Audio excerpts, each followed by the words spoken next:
A very good evening to all of you. सभी का welcome है again YT your English shooter पे। शुरू करेंगे आज की क्लास को 8 दिसंबर के सेकेंड एडिटोरियल के साथ। गाजा इन फ्लेम्स इसका टाइटल है। आर्टिकल लिखा गया है इजराइल जो है पैलेस्टीन की वॉर पे, जो थमने का नाम नहीं ले रही है। नॉर्थ गाजा और अब साउथ गाजा, इजराइल हर जगह हमला करने की कोशिश कर रहा है। चलिए शुरू करते हैं आर्टिकल को अपने क्विज के साथ में। कहाँ गया क्विज? ये रहा क्विज। 8 दिसंबर 2023 का आर्टिकल पढ़ेंगे आप और साथ में इन क्वेश्चंस को आपको ट्राई देना है।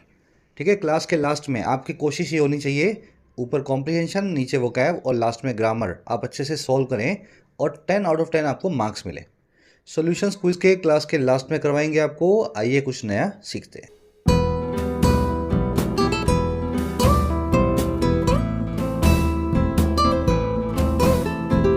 अपना पूरा फोकस क्विज पे दिया करो। ये 40-45 मिनट की क्लास में आपके 2 घंटे का जो काम है ना, आप पूरा कर लोगे अगर क्विज को आप अटेम्प्ट देते हो। कह रहा है जी गाजा इन फ्लेम्स। फ्लेम्स का मतलब होता है आग की लपटें। गाजा आप समझते हैं।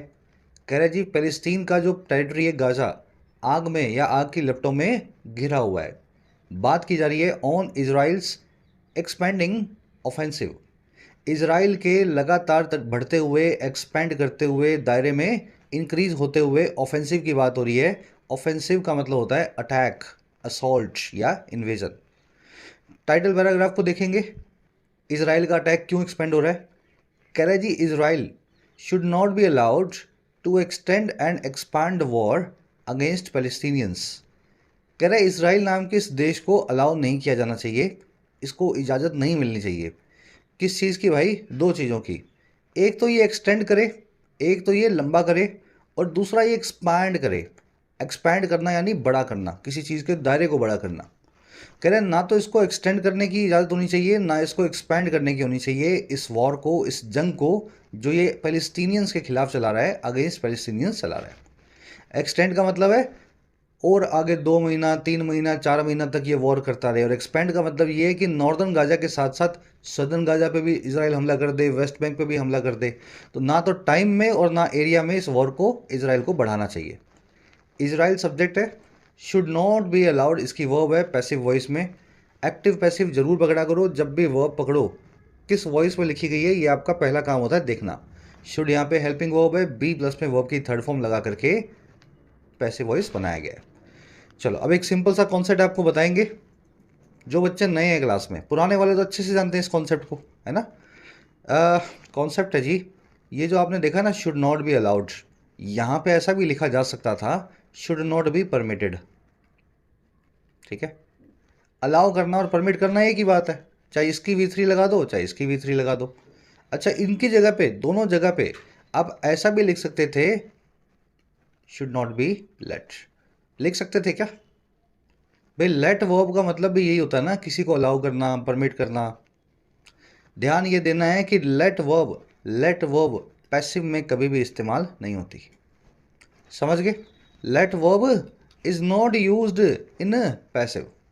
तो अगर आप लेट का इस्तेमाल यहाँ करते तो ये सेंटेंस बनता ही नहीं। हाँ, लेट का इस्तेमाल एक्टिव में हो जाता है, और एक्टिव में जब भी लेट का इस्तेमाल करते हैं तो आगे जो इन्फिनेटिव लगा होता है, टू इन्फिनेटिव, उसको हम बेस फॉर्म में चेंज कर देते हैं। मान लीजिए ऐसा लिखा होता यूएसए शुड नॉट अलाउड की जगह लिखा होता है शुड नॉट लेट। ठीक है, तो USA should not let Israel extend and expand the war. यहाँ पे टू को निकाल देते। पैसिव अगर एक्टिव बना होता तो, एक्टिव तो यहाँ पे है नहीं, ये तो पैसिव बना हुआ है, और पैसिव बना हुआ है उस केस में आप यहाँ पे लेट का इस्तेमाल नहीं कर सकते। चलो, जब भी क्वेश्चन लेट से बना करके पैसिव बनाने के लिए आपको दिया जाए, आप लेट वर्ब को अलाउ में बदल देंगे या परमिट में चेंज कर देंगे। याद रखना इस कॉन्सेप्ट को दिमाग में। आगे बढ़ के आर्टिकल की वोकैब पे नज़र डालेंगे। ये आर्टिकल कभी कभी ऐसे आते हैं ईजी वाले, इसको बोलते हैं अपने ईजी पीजी। आज ईजी पीजी आर्टिकल है अपने पास, जितना बेनिफिट हो सकेगा इसका लेंगे। वोकैब जो है ग्रामर के पोर्शन में, बाकी सब पढ़ने में बहुत आसान है। क्लास को एक लाइक और एक शेयर देना ताकि ये पहुंच सके दूसरे बच्चों तक। से इस टेलीग्राम ग्रुप को ज्वाइन करें सभी पीडीएफ्स और नोट्स के लिए। टेलीग्राम ग्रुप को ज्वाइन करने के लिए आपको @योर इंग्लिश ट्यूटर टाइप करना है। टेलीग्राम में आपको ग्रुप मिल जाएगा। साथ ही वाईटी ऐप पे आप तैयारी कर सकते हैं अपने एग्जाम्स की, चाहे एसएससी हो, डिस्क्रिप्टिव राइटिंग हो, यूपीएससी का हो या बैंकिंग का हो। ऐप का लिंक कमेंट सेक्शन में दिया गया है। राइटिंग के कोर्स में आप सीख सकते हैं राइटिंग लगभग 60 से 70 घंटों में। फ़ायदा आप ले सकते हैं इस कोर्स का। यूपीएससी के कोर्स में आप अपना मीडियम चेंज कर सकते हैं, किसी और लैंग्वेज से इंग्लिश में माइग्रेट कर सकते हैं। यूपीएससी के सभी एस्पेक्ट्स कवर्ड हैं, answer writing, essay writing, descriptive writing, CSAT. SSC और बैंकिंग के कोर्स में आपको सारे वैरायटी के क्वेश्चन सोल्व करना सिखाया जाता है। 100 से 1.25 घंटों के कोर्सेज हैं, आप भरपूर अपनी प्रैक्टिस कर सकते हैं। कोई क्वेश्चन हो, क्वेरी हो, टीम का नंबर है व्हाट्सएप, आप इस नंबर पे टीम से जुड़ सकते हैं वाया व्हाट्सएप। चलो भाई, इजी बीजी आर्टिकल की वोकैब पे आएंगे। एक दो वर्ड्स मैंने नए डाल दिए हैं, जैसे कि पहला वर्ड है अपना मेज़। मेरे ख्याल से वर्ड आपको पहले से आता होगा, लेकिन ध्यान देना ये मेज़ वर्ड जो है इसके 3 स्पेलिंग्स हैं, मतलब 3 अलग अलग वर्ड्स हैं, तीनों को मेज़ बोलते हैं। एक तो है मेज़ जो मैंने यहाँ लिखा हुआ है, एक है मेज़ जिसमें आई आता है, और एक है मेज़ जिसमें जेड की जगह जी आता है। जो पहला वाला मेज़ है जो आज आर्टिकल में देखेंगे उसका मतलब होगा भूल भुलैया। भूल भुलैया समझते हैं ना? भूल भुलैया के लिए इंग्लिश में एक और वर्ड है लेब्रिंथ या tangle. Some tourist lost their way back to the hotel wandering into a maze of streets. कुछ यात्रियों ने, पर्यटकों ने अपना रास्ता खो दिया होटल की तरफ जब वो वेंटर करते हुए निकल गए, या समझ गए ना, गुम गए या वेंटर कर गए एक भूल भुलैया में गलियों की मेज ऑफ स्ट्रीट्स में। चलो, अब ये दूसरा मेज क्या है आई वाला, इसका मतलब है जी मक्का, कॉर्न। सुना होगा ना आपने, मक्का, ज्वार, बाजरा, सब सीरियल्स होते हैं, मोटे अनाज होते हैं, तो वो कॉर्न जो है मक्का, वो मेज है। तीसरा जो मेज है ये मैजिशियन के लिए, विजर्ड के लिए या इल्यूजनिस्ट के लिए यूज़ किया जाता है। मैजिशियन को शॉर्ट फॉर्म में जी लगा के मेज बताया जाता है। याद रखेंगे, तीनों वर्ड्स अलग अलग वर्ड्स हैं। नेक्स्ट जो वर्ड अपना वो है ट्रांसपायर। देखने में थोड़ा मुश्किल लगता है लेकिन बड़ा आसान सा वर्ड है। ट्रांसपायर के मीनिंग होते हैं दो। किसी चीज़ का हैपन या अकर होना ट्रांसपायर करना कहलाता है ना। कॉमन मीनिंग इसका यही है। और दूसरा इसका मीनिंग है किसी चीज़ का सबके सामने आना, कम टू लाइट होना, सबको पता लगना। What actually transpired in Aarushi murder case is still a mystery. जो चीज़ एक्चुअल में ट्रांसपायर की या हैपन की या अकर की आरुषि के केस में, वो आज भी एक मिस्ट्री है, आज भी एक पहेली है। ये तो हो गया पहला वाला मीनिंग। दूसरा meaning, it has transpired that the IMF has rejected financial assistance to Pakistan. ऐसा ट्रांसपायर हुआ है या कम टू लाइट हुआ है, सबको पता लगा है कि IMF ने क्या कर दिया है, रिजेक्ट कर दिया है फाइनेंशियल असिस्टेंस पैकेज को पाकिस्तान के लिए। तो आज आप पहला वाला मीनिंग देखेंगे इस वर्ड का। अगला अपने पास वर्ड है जी, जस्ट अ मिनट, रिटेलिएट। ठीक है, रिटेलिएट का मतलब होता है जी जवाबी हमला करना। ये एक वर्ब है। आपको किसी ने गाली दी, आपने सामने से गाली दी। आपको किसी ने मारा, आपने सामने से पीट दिया। टू फाइट बैक या to give a counter reply is to retaliate. ये तो वर्ब है। इसकी नाउन फॉर्म होती है रिटेलिएशन, जवाबी हमला, और एडजेक्टिव फॉर्म होती है रिटेलिएटरी, जवाबी हमले से भरपूर। समझ गए ना? नाउन, एडजेक्टिव और वर्ब, 3 अलग टाइप के वर्ड्स हैं, फॉर्म्स हैं एक ही वर्ड की। इनमें खेलना सीखो, जिसकी ज़रूरत हो जहाँ पे उसी को लगाना चाहिए। The government retaliated by throwing the violent protesters into prison.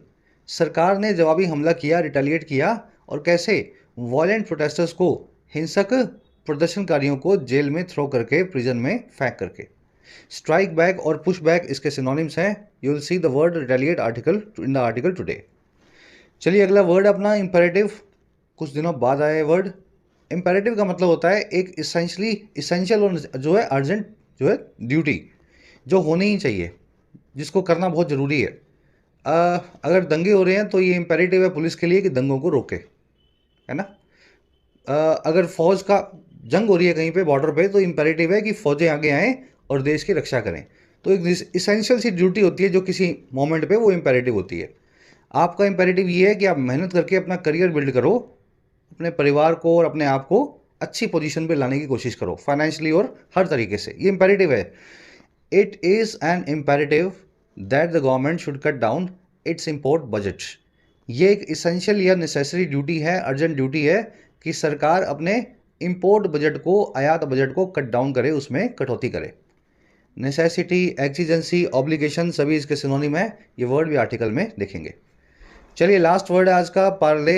ये वर्ड बना है वही वाला पार्ले जी बिस्किट वाला, मतलब पार्ले वर्ड से ही पार्ले जी बिस्किट बना हुआ है, ऐसा समझ लो। पार्ले का मतलब होता है बातचीत, लेकिन कैसी बातचीत? जो किसी झगड़े को सुलझाने के लिए की जाए, पीस एग्रीमेंट के लिए की जाए।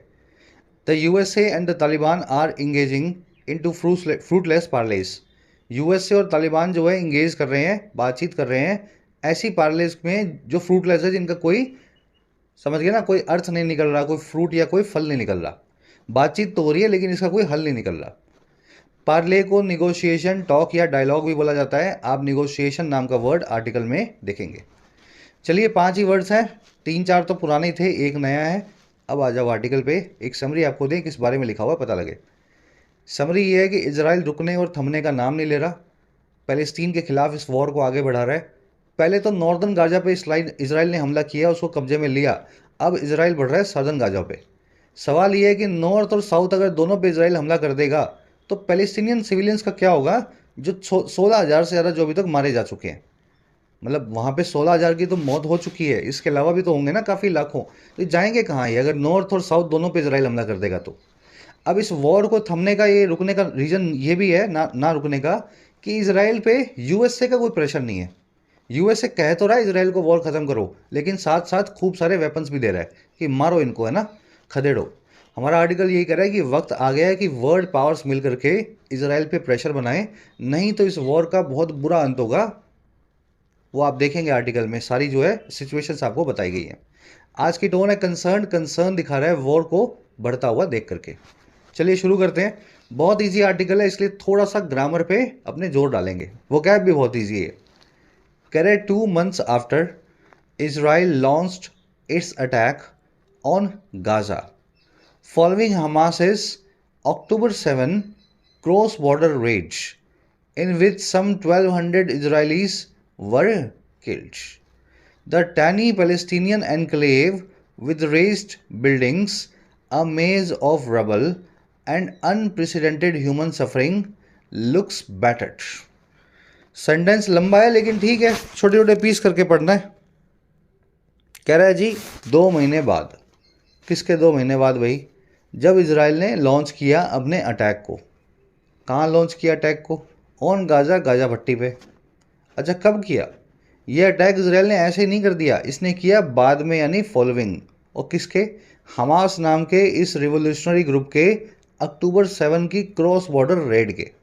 अक्टूबर 7 को इसने, हमास ने बॉर्डर को क्रॉस किया, इजराइल पे रेड की, हमला किया। और वो रेड जिसके अंदर इन विच लगभग 1200 इजरायली जो है मारे गए हमास के हाथों। कह रहा है इस अटैक के 2 महीने बाद। कौन से अटैक के? जो इजराइल ने गाजा पे किया। और कब किया? जब हमास के लोगों ने इजराइल पे हमला किया। कह रहा है अब इजराइल के अटैक के 2 महीने बाद क्या हुआ, ये जो छोटा सा पैलेस्टीनियन एनक्लेव है। एनक्लेव क्या होता है? छोटा सा एरिया जो एनक्लोज्ड हो, चारों तरफ से घिरा हो। तो ये गाजा का ऐसा एरिया है ना। कह रहे छोटा सा जो गाजा पट्टी का एनक्लेव है या घिरी हुई सराउंडेड टेरिटरी है, जो विद है, भरी है, भरपूर है रेज्ड बिल्डिंग से। ऐसी बिल्डिंग्स जो रेज्ड हो चुकी हैं, जो नेस्तनाबूद हो चुकी हैं, गिरा दी जा चुकी हैं। ठीक है, रेज करना मतलब गिराना। कह रहे ऐसे ऐसा गाजा, और जो एक मेज ऑफ रबल से भी भरपूर है। रबल का मतलब होता है मलबा, मेज का मतलब होता है भूलभुलैया। आपको यहाँ पे एक लेबरिंथ या भूलभुलैया मिलेगी मलबे की। इधर से निकलोगे, उधर से निकलोगे, आपको लगेगा एक ही जगह पे खड़ा हूँ मैं, क्योंकि सब तरफ मलबा है। और जिसमें मिलेगी आपको अनप्रेसिडेंटेड ह्यूमन सफरिंग। इंसान की ऐसी सफरिंग देखने को यहाँ आपको मिलेगी जो अनप्रेसिडेंटेड है, जिसका कोई प्रेसिडेंस या मिसाल नहीं है, अभूतपूर्व है। कह रहा है ऐसा इनक्लेव जो है ना, ये अब दिखाई देता है बैटर्ड, यानी कि चोटिल, है ना। बैटर्ड, किसी को चोट मारना, किसी पे हमला करना। और कैसे? बियॉन्ड रिपेयर, रिपेयर के भी पार। अब ऐसा लगता है कि पैलेस्टीन को कभी रिपेयर भी नहीं किया जा सकेगा, इतना ख़राब पैलेस्टीन की हालत हो चुकी है। सेंटेंस लंबा है लेकिन आपने अगर इसके सही सब्जेक्ट वो पकड़े तो बड़ा आसान सा सेंटेंस है। इजराइल ने लॉन्च किया है अटैक को, उस अटैक के 2 महीने बाद। और वो अटैक जो गाजा के अटैक के बाद आया था, उस अटैक के 2 महीने के बाद अब जो चट्टानी पैलेस्टीन है, जो इसका इनक्लेव है, वो दिखाई देता है कि वो बीटन डाउन है, बैटर्ड है, वो चोटिल है या इंजर्ड है, बियॉन्ड रिपेयर है, जिसको रिपेयर भी नहीं किया जा सकता। और ये एनक्लेव जो है इन चीज़ों से भरा हुआ है। यहाँ पे आपको बिल्डिंग्स दिखेंगी ढाई हुई, रेज की हुई। यहाँ पे मलबा दिखेगा आपको, भूल भुलैया बनाया हुआ। और यहाँ पे ह्यूमन सफरिंग दिखेगी जो अभूतपूर्व है, जिसका कोई भी, समझ गए, प्रेसिडेंट नहीं है। इजराइल की वर्ब है लॉन्च्ड, पैलेस्टीनियन एनक्लेव की वर्ब है looks. It looks battered, battered मतलब चोटिल या बीटन डाउन। इजराइलीज की वर्ब है वर किल्ड। मेज का मतलब होता है भूल भुलैया, इसको लेबरिंथ भी बोलते हैं। याद रखना इसमें आई ना लग जाए, आई लगेगा तो मेज का मतलब हो जाएगा मक्का, ठीक है, सीरियल, कौन। और अगर इसमें जी लग जाए तो मेज का मतलब हो जाएगा, क्या हो जाएगा, इल्यूजनिस्ट, है ना, जादूगर, जादूगर। चलो, अनप्रेसिडेंटेड मतलब जिसका कोई प्रेसिडेंट ना हो, जो बेमिसाल हो, अभूतपूर्व हो, अनमैच्ड हो, अनपैरेलल्ड हो। कह रहे जी आगे, but the war is far from over, लेकिन वॉर अभी भी ख़त्म होने का नाम नहीं ले रही है। It is far from over, over होने से काफ़ी दूर है। कह रहे जी over 1.7 million of Gaza's 2.3 million people have been forced out of their homes. कह रहा है जी 1.7 मिलियन लोग जो हैं गाजा के 2.3 मिलियन लोगों में से, कह रहा है वो फोर्स हो गए हैं अपने घरों से बाहर, उनको भगा दिया गया, निकाल दिया गया अपने घरों से बाहर। अब सेमी कोलन लगा के बता रहा है इसी से जुड़े हुए एक सेंटेंस को। कह रहे हैं some 16,000 Palestinians have been killed, 16,000 को मार दिया जा चुका है। And tens of thousands are wounded, दसियों हजार जो हैं वुंडेड हैं, चोटिल हैं, इंजर्ड हैं। ठीक है, अब इसमें सीधा सीधा इसने सब्जेक्ट वर्ब तो आप मिला ही पा रहे होगे। पीपल की वर्ब है have been forced, passive voice लगाया गया है। पैलेस्टीनियंस की वर्ब है have been killed, again passive voice है। ठीक है, थाउजेंड ऑफ पीपल जो है, टेंस ऑफ थाउजेंड की वर्ब है वुंडेड। कह रहे हैव बीन वुंडेड होगा, यहाँ भी पैसिव वॉइस लगाया गया। कह रहे जी Israel has taken over parts of northern Gaza and pushed its population towards the south. Israel ने टेक कर लिया है, टेक ओवर कर लिया है, कब्जा कर लिया। टेक ओवर करना, किसी चीज़ पे कब्जा जमाना, हिस्सों पे नॉर्दर्न गाजा के, और इसने पुश कर दिया है इसकी पॉपुलेशन को, आबादी को, नॉर्दर्न गाजा की साउथ की तरफ, दक्षिण की तरफ। और क्या हुआ, कह रहा है and now the Israeli forces are expanding the offensive towards the south. कह रहा है और अब जो इसराइल की फोर्सेस हैं, वहाँ की नेवी, वहाँ की आर्मी, वहाँ की एयरफोर्स, वो एक्सपेंड कर रही हैं, बढ़ा रही हैं अपने ऑफेंसिव को, अपने हमले को साउथ गाजा की तरफ, particularly targeting Khan Younis, a city of 4 lakh people in normal times. कह रहा है खास करके टारगेट करते हुए, हमला करते हुए खान यूनिस नाम की सिटी को, जगह को, जो एक सिटी है 4 लाख लोगों की, आम हालातों में, नॉर्मल टाइम्स में। अब कैसे है, अब कितने लोगों की सिटी है ये? कह रहा है जी that has seen its population more than double since the war, और जो देख चुकी है अपनी पॉपुलेशन को दुगने से भी ज़्यादा होते हुए जब से वॉर शुरू हुई है। सेंटेंस समझ में आ गया? पहले नॉर्थ पे हमला किया, नॉर्थ को कब्जाया, पैलेस्टीनियन साउथ की तरफ भागे, गाजा के लोग अपनी जान बचा के, फिर साउथ पे हमला कर दिया इसराइल ने, और खान यूनिस नाम की सिटी पे खास हमला कर रहा है। 4 लाख लोगों की आबादी वाली सिटी है ये, लेकिन अब इसकी आबादी 8 लाख से भी ज़्यादा हो चुकी है, क्योंकि नॉर्थ से लोग भाग करके सिटी में आए होंगे, ऑफ कोर्स, है ना। चलिए, अब यहाँ पे क्वेश्चन बन सकता है बैंक पीओ का, मेंस लेवल का। क्वेश्चन ये होगा कि इस सेंटेंस से क्या इम्प्लीकेशन निकलता है कि आबादी मोर देन डबल हो गई है। इम्प्लीकेशन ये निकलता है कि since the war many people have migrated from the north to the south, particularly to Khan Younis, Younis Khan, the city named Khan Younis, है ना। ये इम्प्लीकेशन ही तो है ना, ये इनडायरेक्ट रेफरेंस ही तो दी है, इसने सीधे सीधे नहीं लिखा आपको कि इसमें लोग भाग के आए हैं, आपको इम्प्लाई करके बताया और ये इम्प्लीकेशन निकलता है। चलिए, कह रहे the widening offensive has displaced more Gazans who are now forced into a sliver of territory in Rafah. कह रहे जो वाइडनिंग ऑफेंसिव है, बड़ा होता हुआ, वाइड होता हुआ, एक्सपेंड होता हुआ हमला है, इसने डिस्प्लेस कर दिया है। डिस्प्लेस करना यानी अपनी जगह से हिलाना, डिस प्लस में प्लेस, इसने अपनी जगह से हिला दिया है। कितना कितना किसको? और ज़्यादा गाजा के लोगों को, जो फोर्स्ड हैं, जिन पे अब पूरा फोर्स आ गया है कि वो एक स्लीवर में चले जाएं और टेरिटरी के जो है राफा में। स्लीवर का मतलब होता है इस तरह का टुकड़ा, देखो ऐसा, ये गाजा पट्टी भी तो स्लीवर ही है एक, अब इसमें भी एक स्लीवर इतना सा बन जाए, इतना सा टुकड़ा, है ना, फ्रैगमेंट बोल दो, स्प्लिंटर बोल दो। कह रहा है जी एकदम छोटे से टुकड़े के अंदर चले जाएं सारे के सारे। स्लीवर ऑफ टेरिटरी मतलब ज़मीन का टुकड़ा जो है राफा नाम की जगह में, और ये कहाँ पे है? On the Egyptian border, Egypt के बॉर्डर पे। तो अल्टीमेटली यही हो रहा है कि सारे जो पैलेस्टीनियन जो हैं इजिप्ट के यानी कायरो के मिस्र के बॉर्डर पे इकट्ठे हो गए हैं राफा नाम की जगह पे, और छोटी सी टेरिटरी के अंदर लाखों लोग जो हैं आपको मिलेंगे। ऑफेंसिव की वर्ब है हैज़ डिस्प्लेस्ड। डिस्प्लेस का मतलब होता है अपनी जगह से हिलाना, मूव करना, माइग्रेट करना, शिफ्ट करना। इसी तरह एक और वर्ड बनता है मिसप्लेस, वो भी वैसा ही वर्ड है, उसमें आप उसकी जगह को हटा देते हो, यानी वो जगह उसकी खो जाती है। किसी चीज़ को खो देना, लूज कर देना इज टू मिसप्लेस। ठीक है, तो मिसप्लेस डिसप्लेस प्लेस से बने दोनों के दोनों वर्ड्स। हु की वर्ब है आर नाउ फोर्स्ड, स्लीवर मैंने आपको बताया। करेजी Israel which has witness mounting international criticism seems unfazed by the unfolding humanitarian tragedy. कह रहा है इसराइल नाम का जो देश है, जो विटनेस कर चुका है बढ़ते हुए, माउंट होते हुए, इंक्रीज होते हुए इंटरनेशनल क्रिटिसिज्म को, पूरी दुनिया से आलोचना को, कह रहा है ये जो इसराइल है ना, अब बिल्कुल भी सीम्स दिखाई देता है अनफेज्ड। अनफेज्ड का मतलब होता है जिस पे बिल्कुल भी फेज ना हो, जो डिटर्ड ना हो। हिंदी में बोले तो इसको कोई परवाह नहीं है, रफल्ड नहीं है ये, इसको कोई फर्क नहीं पड़ रहा। तो ये दिखाई देता है कि इस पर कोई फर्क नहीं पड़ रहा। और किसके द्वारा? इस अनफोल्ड होती हुई, हैपन होती हुई, अकर होती हुई, रिवील या डेवलप होती हुई ह्यूमैनिटेरियन ट्रेजेडी का, मानवीय आपदा का। तो इजराइल सब कुछ कर रहा है और देख भी रहा है अपनी आंखों से, क्रिटिसिज्म को भी झेल रहा है और रुकने का नाम नहीं ले रहा। इजराइल का ये इंडिकेशन है कि मुझे कोई फर्क नहीं पड़ता जो भी होता हो। इजराइल की वर्ब है सीम्स। विच आया इसराइल के लिए, वर्ब है हैज़ विटनेस्ड। विटनेस करना, किसी चीज़ का गवाह बनना। माउंटिंग या इंक्रीजिंग एक ही बात है।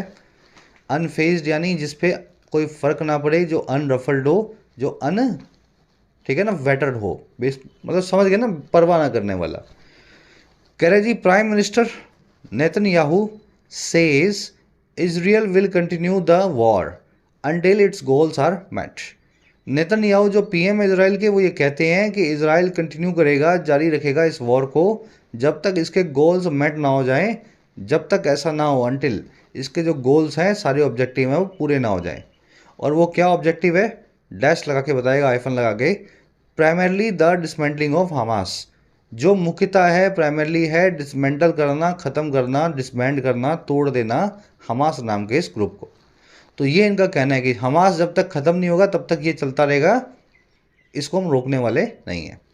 नेतन्याहू की वर्ब है सेज, इजराइल की वर्ब है विल कंटिन्यू, गोल्स की वर्ब है आर मेट।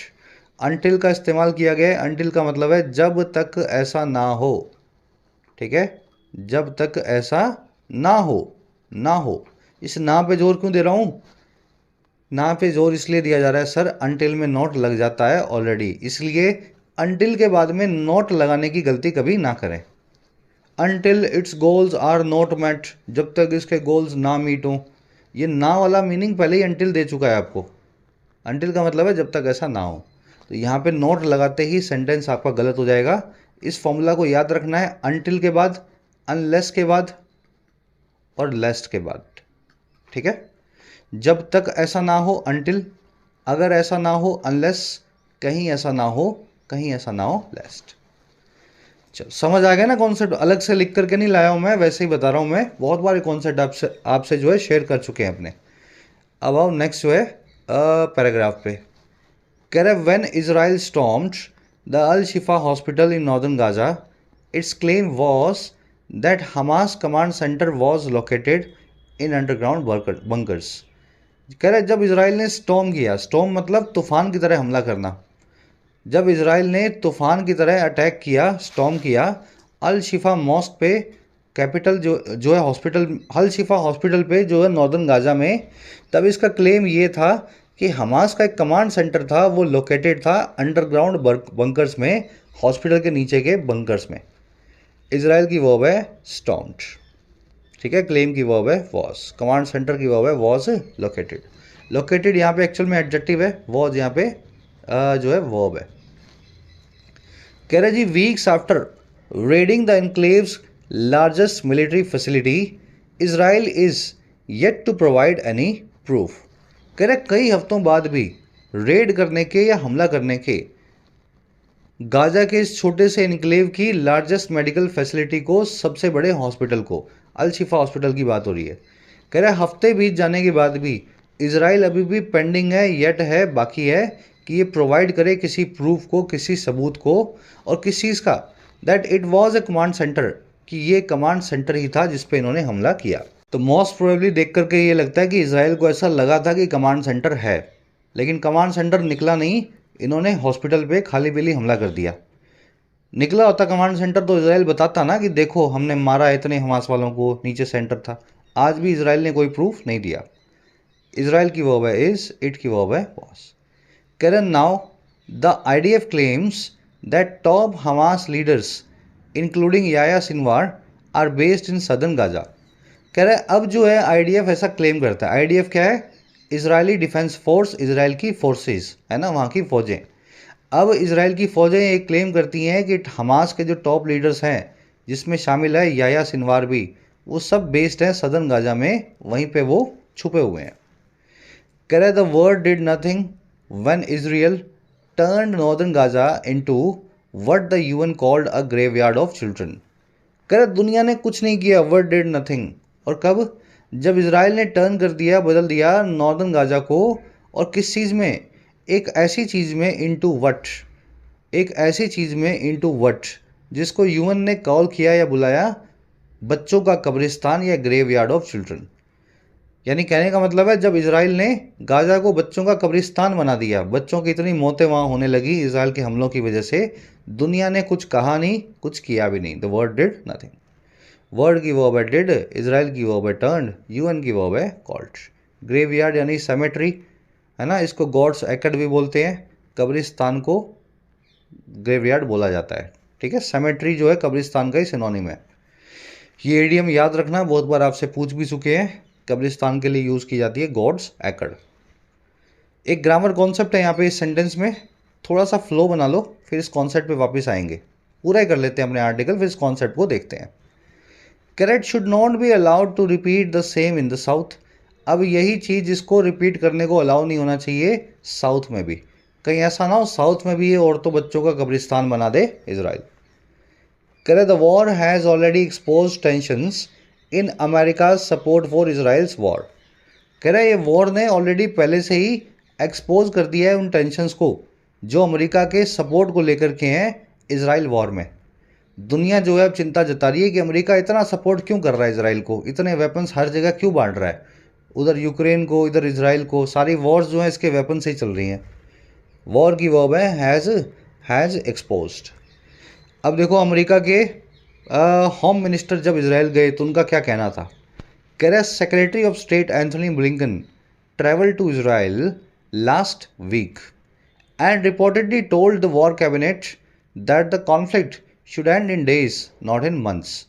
कह रहे अमेरिका का जो होम मिनिस्टर है, जिसको सेक्रेटरी ऑफ स्टेट वो लोग बोला करते हैं, एंथनी ब्लिंकन इनका नाम है। कह रहे इन्होंने ट्रैवल किया इसराइल की तरफ, पिछले ही हफ्ते इसराइल गए, और इन्होंने कथित तौर पे ये बताया वापस आकर के अमेरिका की वॉर कैबिनेट को। वॉर कैबिनेट वो कैबिनेट है या वो मंत्रिमंडल ग्रुप है जो वॉर को देखता है, किस वॉर में कितने हथियार भेजने हैं, कितना कितना पैसा भेजना है। कह रहे तो वहाँ की वॉर कैबिनेट को इन्होंने बताया कि कॉन्फ्लिक्ट जो है ये ख़त्म हो जाना चाहिए कई दिनों में, ना कि महीनों में। तो एंथनी ब्लिंकन का ये मानना है कि इसराइल ठीक कर रहा है, और जैसे भी कर रहा है कुछ दिनों में ख़त्म हो जाएगा, और वैसे भी ख़त्म दिनों में हो जाना चाहिए, महीनों तक चलने का इस कॉन्फ्लिक्ट का कोई भी काम नहीं है। ब्लिंकन की वर्ब है ट्रैवल्ड, दूसरी वर्ब है टोल्ड। वॉर कैबिनेट मैंने आपको समझा दिया, अमेरिका के कैबिनेट का वो पार्ट जो कि वॉर्स को हैंडल करता है। कॉन्फ्लिक्ट की वर्ब है शुड एंड। कह रहा है जी secretary of defense Lloyd Austin warned Israel against civilian casualties. लेकिन अगर अमेरिका के सेक्रेटरी ऑफ डिफेंस की बात करें, रक्षा मंत्री की बात करें, डिफेंस मिनिस्टर की, लॉयड ऑस्टिन जिनका नाम है, इन्होंने वार्न किया इसराइल को, चेताया सिविलियन कैजुअलिटीज़ के अगेंस्ट, सिविलियन लोगों की जान लेने के खिलाफ। इन्होंने बोला कि जान मत लेना लोगों की अपने इस पूरे जो है क्रूसेड में। और ये कैसे चेताया इन्होंने, कैसे वार्न किया? Saying if you drive civilians into the arms of the enemy you replace a tactical victory with a strategic defeat. ये ऐसा कहते हुए उन्होंने चेताया कि अगर आप ड्राइव करते हैं, पुश करते हैं आम लोगों को अपने दुश्मन की बाहों में, अगर आप उनको खदेड़ करके अपने दुश्मन के पास ही भेज देते हैं, तो आप जो एक टैक्टिकल विक्ट्री जीत रहे हैं, टैक्ट के तौर पे जो विक्ट्री आपको मिल रही है, उसको आप रिप्लेस कर देंगे एक स्ट्रेटेजिक डिफीट से, स्ट्रेटजी के नाम पे हुई हार से। तो वैसे तो आप जीत जाएंगे, लेकिन इन लोगों को इतना आपने परेशान किया कि ये अगले 50 सालों तक आपको परेशान करेंगे।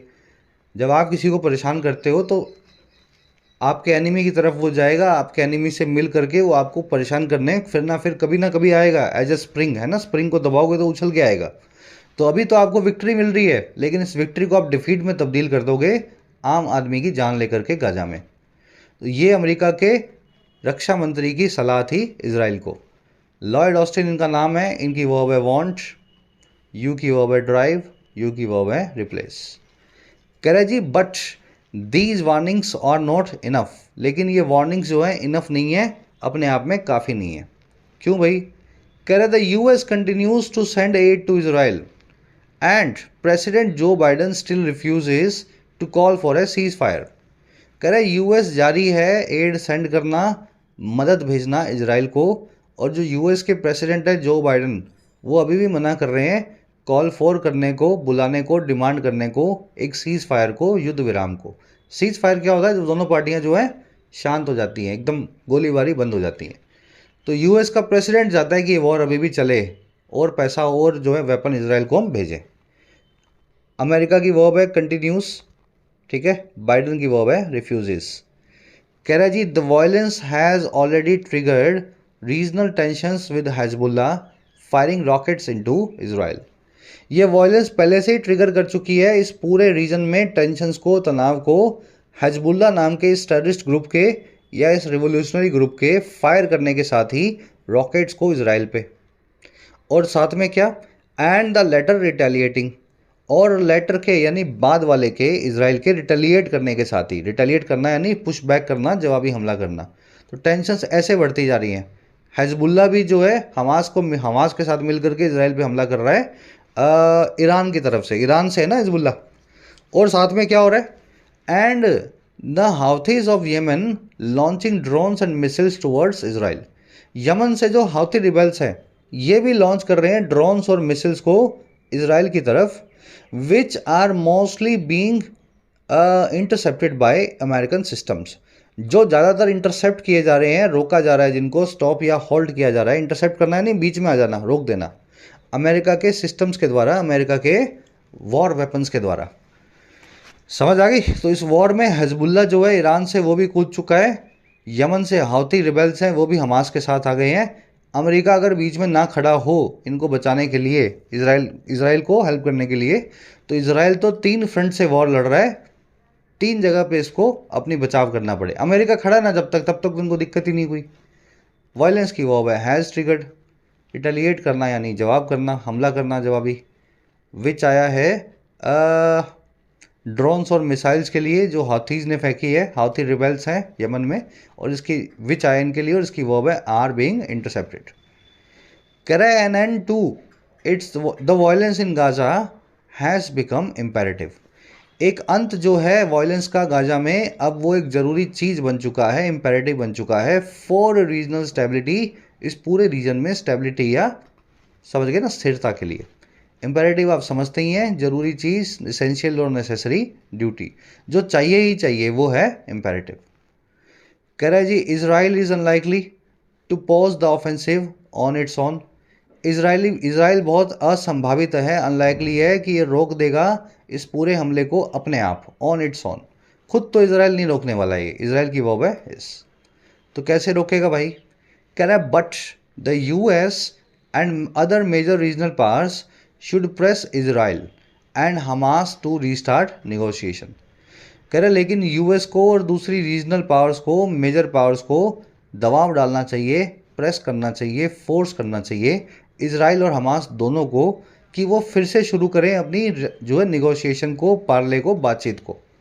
और क्यों भाई निगोशिएशन क्यों करनी है? To find a lasting ceasefire, एक ऐसी सीज फायर को फाइंड करने के लिए, युद्ध विराम को पाने के लिए जो लास्टिंग हो, जो लंबा हो, टिकाऊ हो। And the release of hostages, और रिलीज किया जा सके एक दूसरे के बंदियों को, कैदियों को जो इजराइल ने हमास के पकड़े और हमास ने इजराइल के पकड़े। तो ये काम दुनिया को और यूएस को खास करके मिल करके करना होगा। इजराइल पे दबाव, हमास पे दबाव बनाना होगा। यूएस और रीजनल पावर्स की वो है शुड प्रेस। चलिए, निगोशिएशन क्या होता है? बातचीत या पार्ले को बोला जाता है टॉक को।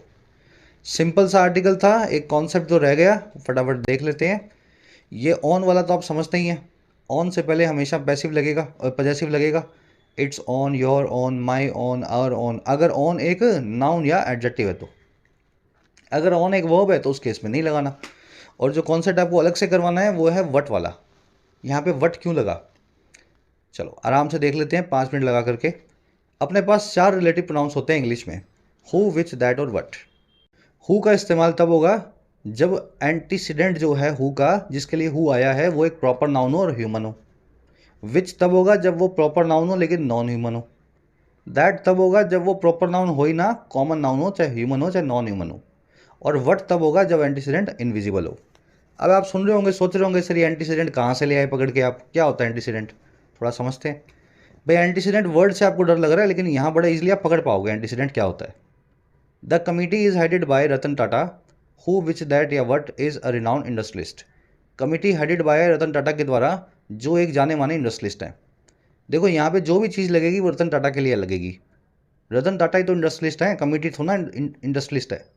रतन टाटा जो है, इस हु, विच, दैट या वट जो भी लगाओगे उसका एंटीसीडेंट बनेगा।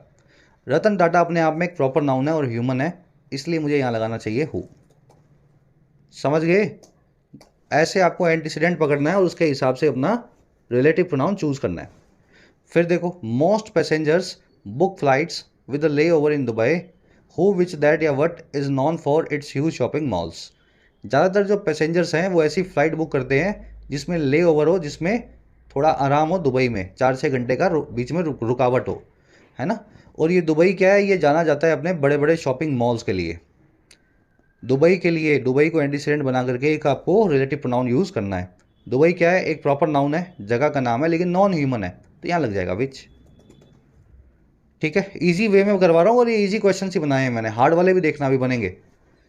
She refuse to marry the boy who, which, that या her parents had chosen for her. उसने मना कर दिया उस लड़के से शादी करना जिसको उसके माँ बाप ने चूज़ किया था। यहाँ जो भी लगेगा लड़के के लिए लगेगा, माँ बाप ने लड़के को चूज़ किया ना भाई, माँ बाप ने लड़के को ही चूज़ किया है ना। और द बॉय जो है कॉमन नाउन है, चाहे तो यहाँ बॉय हो, द चेयर हो, द मेज हो, द कुर्सी हो, द गर्ल हो, कुछ भी हो। अगर कॉमन नाउन है, किसी प्रॉपर नाउन की बात नहीं हो रही, तो आपको दैट लगाना है, तो यहाँ लग जाएगा दैट। समझ गए इतना? अगर इतना समझे, अब ये कॉन्सेप्ट जो है आप एडवांस फॉर्म में समझ पाओगे, जो अगला सेंटेंस बना रहा हूँ मैं। The article is based on gases about the events dash might happen in future. Article based है, आधारित है उन गैसेस पे जो हो सकते हैं इवेंट्स के बारे में, और वो इवेंट्स जो हैपन होंगे इन द फ्यूचर, जो हैपन हो सकते हैं फ्यूचर में। आर्टिकल उन घटनाओं के बारे में, गैसेस के ऊपर है जो घटनाएं फ्यूचर में हो सकती हैं। इवेंट्स के लिए एक आपको रिलेटिव प्रोनाउन लगाना है, इवेंट्स जो कि फ्यूचर में हो सकते हैं। इवेंट क्या है, एक प्रॉपर नाउन नहीं है, कॉमन नाउन है, तो दैट लग जाएगा, यहाँ दैट ही लगेगा ना।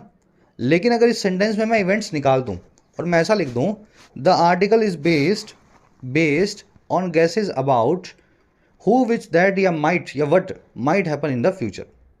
आर्टिकल उन गैसेज पे बेस्ड है, उस चीज़ के बारे में जो फ्यूचर में हो सकती है। अब वो चीज़ क्या है, अबाउट प्रेपोजिशन का ऑब्जेक्ट तो लिखा नहीं हुआ, तो जब आप वो चीज़ की बात करते हो सेंटेंस में, तब एंटीसीडेंट नहीं होता आपके पास। एंटीसीडेंट यहाँ पे है ही नहीं, अबाउट तो प्रेपोजिशन है, इसका ऑब्जेक्ट दिया नहीं हुआ। तो यहाँ पे जब एंटीसीडेंट इनविजिबल है तो ये तीनों यूज़ नहीं होंगे, आप वट का इस्तेमाल करेंगे। Article is based on gases about what might happen in the future. Article उन गैसेज पे बेस्ड है उस चीज़ के बारे में जो फ्यूचर में हो सकती है। वो इवेंट्स भी हो सकते हैं, वो कुछ भी हो सकता है, उसकी बात हमने यहाँ पे नहीं की है। तो जब एंटीसीडेंट गायब हो तब वट का इस्तेमाल करना। The accused refuse to tell who, which, that या what the police wanted to figure out. Accused ने मना कर दिया बताने को जो पुलिस जानना चाहती थी। अब क्या जानना चाहती थी, क्या बताने से मना कर दिया, उस चीज़ को। अब वो चीज़ लिखी नहीं हुई, वो चीज़ यहाँ पे है ही नहीं, टेल वर्ब लिखी हुई है, कोई नाउन यहाँ पे है ही नहीं, एंटीसीडेंट गायब है, इसलिए आप यहाँ पे वट का इस्तेमाल करेंगे इनविजिबल एंटीसीडेंट होने पे। समझ गए? तो यही कॉन्सेप्ट है, यहाँ भी वही हुआ है, आपने इधर वट को लगाया है क्योंकि गाजा को किस चीज़ में बदला है वो चीज़ आपने नहीं लिखी, turn Gaza into a hello, turn Gaza into something, क्या है वो चीज़ तो लिखी नहीं हुई, इसलिए वट लगा के लिखा गया है वो चीज़ जिसको अमेरिका कहता है, ये यूएन कहता है ग्रेवयार्ड ऑफ चिल्ड्रन। समझ में आ गया कॉन्सेप्ट? लिखना कमेंट्स में सर समझ आ गया है, नहीं आया तो भी लिखना। मेरे पास बहुत तरीके हैं इस कॉन्सेप्ट को समझाने के, किसी और तरीके से समझाएंगे जिन बच्चों को नहीं आया हो। ठीक है, कम्युनिकेट करना और कमेंट्स में बताना। लास्ट सेंटेंस मैं आपको दे रहा हूँ एक होमवर्क के तौर पे, और मैं एक्सपेक्टेड कर रहा हूँ कि आप ये गलत ही करोगे, एक्सपेक्ट कर रहा हूँ मैं आपसे ये। Nobody expected the question that the professor asked at the end of the class. किसी ने भी एक्सपेक्ट नहीं किया था उस सवाल को जो प्रोफेसर ने क्लास के अंत में पूछा। आपका चैलेंज ये है कि इस सेंटेंस में से दैट की जगह वर्ड लगाना है।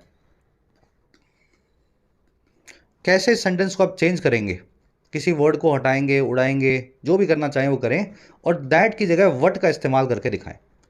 ठीक है, यहाँ से और यहाँ तक का अगर लिख दोगे तो भी आंसर आपका सही हो जाएगा। कमेंट्स में डाल देना दैट को वट में कैसे चेंज करेंगे, रिलेटिव प्रोनाउन चेंज करने के लिए आपको बोल रहा हूँ। तो एक चैलेंज है आपके लिए, ट्रांसफॉर्मेशन करना है आपको, सब लोग कोशिश करें। जिनका सही होगा कमेंट में मैं रिप्लाई कर दूंगा या कमेंट को हार्ट दे दूंगा। चलो अब आएंगे अपने क्विज़ पे, सब लोग ट्राई दे लेना भाई, ये आपका क्विज़ है, इसको भी ट्राई देना है। फर्स्ट क्वेश्चन है, इनमें से वो कौन सा मिलिटेंट ग्रुप जो है जो चैलेंज नहीं है इसराइल के लिए इस वॉर के दौरान? हमास नहीं है, हाउथी रिबेल्स नहीं है, अल शबाब नहीं है, या हिजबुल्ला नहीं है? सिंपल प्रीलिम्स लेवल का क्वेश्चन है, 4 में से एक का नाम जिसका आया नहीं आर्टिकल में वो आपका आंसर बनेगा। फर्स्ट कमेंट में आंसर मैंने डाल दिया। सेकंड पूछा है जी, इनमें से कौन सी प्राइमरी ऑब्जेक्टिव होना चाहिए मेजर रीजनल पावर्स का ताकि इस कॉन्फ्लिक्ट को ख़त्म किया जा सके? इन चारों में से कौन सी चीज़ मेजर रीजनल पावर्स को करनी चाहिए? अमेरिका को मनाए कि वो इसराइल को सपोर्ट ना करे, हमास को मनाए कि वो इसराइल के सामने सरेंडर कर दे, पैलेस्टीनियंस को रिफ्यूज़ दें, उनको शेल्टर देने लगें, या फोर्स करें इसराइल हमास दोनों को कि वो दोनों एक दूसरे से बातचीत करें? मेरे ख्याल से ये भी इजीली कर दोगे, आर्टिकल भी ईजी है, क्वेश्चंस भी ईजी हैं। फर्स्ट कमेंट में इसका आंसर मैंने डाल दिया है। बाद में सब वोकैब के क्वेश्चंस हैं, इनको आप मैच कर लेना, आता ही होगा मैच करना, है ना, दोनों कॉलम्स को। और 8वें 9वें 10वें में 3 क्वेश्चंस मिलेंगे आपको ग्रामर के। मैं बता देता हूँ आपको, फर्स्ट क्वेश्चन मिल सकता है, फर्स्ट जो आपको एरर मिल सकती है ग्रामर की, वो इस वर्ड के आसपास, जस्ट ए मिनट, अच्छा चला गया यहाँ से, हाँ। फर्स्ट आपको मिल सकती है इस वर्ड के आसपास एरर, दूसरी आपको मिल सकती है इस वर्ड के आसपास, और तीसरी मिल सकती है इस वर्ड की वजह से। आराम से ट्राई दो, तीनों को एरर्स को खोजो और फिर बताना चेक करके फर्स्ट कमेंट से इस वीडियो के नीचे आपको आउट ऑफ 10 कितने मार्क्स मिले। नेक्स्ट क्लास से मुलाकात लेंगे, कोई क्वेरी हो तो वो भी लिख सकते हैं in the comment section. Until then signing.